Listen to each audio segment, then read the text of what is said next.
Interested in doing business with the government? Good afternoon, everyone. Thank you for joining us. So I'm going to go ahead and share my screen and then we'll jump right in and get started. This is a breakdown of, and I do see your question in Q&A, but I need to move forward just a little bit more. I just want to advance through a little bit more slides, and then I'm going to jump right back into that Q&A. All right. And I think that's Terry. So Terry, I see it. All right. So of the different SBA programs, which is your 8A, your woman-owned, and your veterans program, there's parity across these programs. What do I mean by that? It means that the federal customer is not obligated to utilize one program over another. It's their choice. So it's my contract, sticking with the example of Food and Drug Administration, it's my contract. So SBA can't tell me what program to utilize to administer my contract through. If I want to set it aside, I will.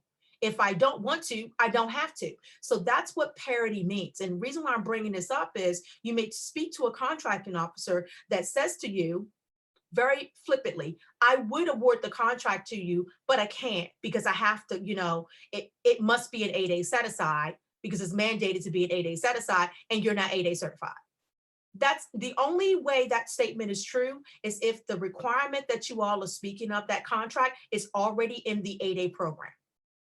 If it's already in a particular program, the customer, the agency cannot just arbitrarily remove it out of one program and not place it into another, or place it into another because they want to hire a hub zone firm rather than an 8A. They can't do that without permission from SBA. But that's the only time that that statement is true. I don't like to speak in absolutes. I won't say only. I can think of another couple of scenarios, but let's just keep it simple. So if it's in 8A, it stays in 8A unless SBA allows the agency to remove it from 8A, and they need to state a reason. And of course, they need to get all of that in writing. But I just wanted you to know that when you're told that statement, it's usually not true. That's just their way of trying to get rid of you or end the conversation or end the email communication. There's no obligation to utilize one program over another. But let's take a further look at this slide. So when we start from the top down, the very top row tells us what? There's parity amongst the programs. Thanks for letting me know that, Monica. But now let's go with FDA. So if I stick with my example of FDA and I have an opportunity, let's say it's for cybersecurity services, and I have a $3 million contract for cybersecurity services, it's on my desk. Here's how my thought process goes as a contracting officer. Will I set this cybersecurity contract aside into one of these certification programs? 8A, Hub Zone, Woman-Owned, Service Disabled Vet. I might say to myself, no, I don't want this particular opportunity to be a set aside. Again, top-down approach. If it's not going to be a set aside, hey, maybe I'll go small business. If it's $250,000 or less, that's base year plus option years, maybe I'll just make it a total small business set aside and let all the small businesses that exist fight over it. Next option I have is if it's over 200, again, top-down approach, we're working our way down. So now I'm at unrestricted competition. If it's over $250,000, I could go unrestricted competition and now really open it up to like every single business in the world who provides this particular widget. You never want unrestricted competition. We as small businesses need to fight to either have it as a small business set aside, or again, now I'm going from bottom up, either make it a small business set aside or have it go into one of the certification programs because I hold that particular certification. You have to market for that. You have to fight for that. Do not allow unrestricted competition, especially when we talk about, like for 8A, for instance, they can sole source an 8A opportunity to a company without creating any other type of competition, as long as they keep the dollar value under $4 million. So you've got $4 million to play with there. So if you're holding 8A and there's a cybersecurity contract, and right now it's not set aside as a total small business or an 8A or any other program, you need to fight to have that moved. But guess what though? Timing is key. You can't fight to have that moved if when you located that opportunity, it was in beta.sam, which we'll go through later on. If it was already in beta.sam, it's too late. It's already a contract. It's already put out for bid. It has a response date of when you need to prepare your proposal. It's too late. So one of the things that we do in this class, as well as, again, this is just a taste of our all-day class. In the all-day class, we go through things like procurement forecasts. That's looking at future work.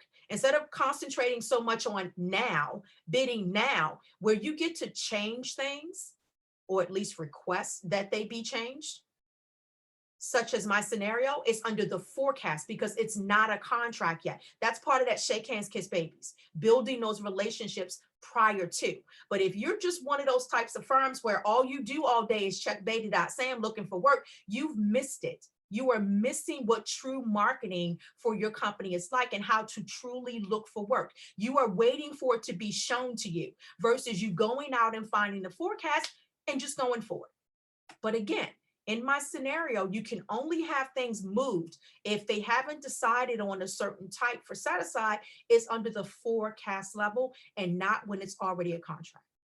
All right. And then in red at the bottom, I'm letting you know that anything under $250,000 should automatically be set aside for small business. So that's the law. If the requirement is $250,000 or less, you should go small business all day, every day.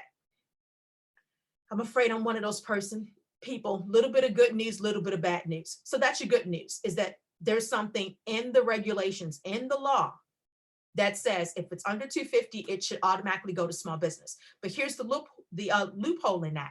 If the agency is unable to identify a small business that can provide those services, they are allowed to go large business or just open it up to unrestricted. They don't have to go total small business set aside. Why? Because they can prove, and it must be documented in their contracting file, that they were unable to locate a small business to perform those particular services because they were highly technical, or they needed lots of whatever their lame reasoning is, and usually it is quite lame. They're able to go against the regulations and have that $250,000 go to Lockheed like they need it, right? But this is what the challenge is with doing business with the federal government. You have these situations where you set up these programs that are supposed to be for the benefit of us, but then you have these loopholes built into the program so that the contracting officer / contracting specialist can circumvent and be able to utilize who they want, which is who? The bigger businesses. And so unfortunately, part of my job is to educate you on the fact that, yes, we have a great program that says, and it's called Simplified Acquisitions. This is down in red, that anything under 250 is for us. But at the end of the day, it might be for us. It just depends on the scenario.